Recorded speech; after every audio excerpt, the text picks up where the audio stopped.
बघता क्षणी खावंसं वाटणारं, कितीही खाल्लं पोट भरणार पण मन नाही भरणारं असं मटका कुल्फी केशर बदाम फ्लेवरची कशी बनवायची ते पाहूया। 1 लिटर दूध पॅकेटचं घेतलेलं आहे, त्यापैकी थोडंसं दूध काढून ठेवलेलं आहे। कुल्फीचं प्रीमिक्स तयार करण्यासाठी इथे मी मिक्सरच्या भांड्यामध्ये 1 कप साखर, अर्धा कप मिल्क पावडर, अर्धा कप बदाम, 8 ते 10 काजू, अर्धा चमचा विलायची आणि चिमूटभर इतकं केसराच्या काड्या टाकून शिल्लक राहिलेलं दूध टाकून छान असं मिक्सरला फिरवून घेतलेलं आहे। तयार केलेलं मिश्रण दुधामध्ये टाकून छान दाटसरपणा येईपर्यंत उकळून घ्यायचं। त्यानंतर थंड झालं की एकसारखं छान मिक्स करायचं विस्करने किंवा चमच्याने।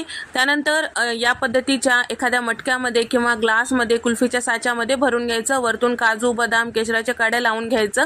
कच्चं झाकणाच्या डब्यामध्ये भरायचं म्हणजे छान असं मटका कुल्फी तयार होते। तर रात्रभर फ्रीजरमध्ये ठेवल्यानंतर तुम्ही बघू शकता इथे आपले सगळे मटके छान असं सेट झालेले आहेत।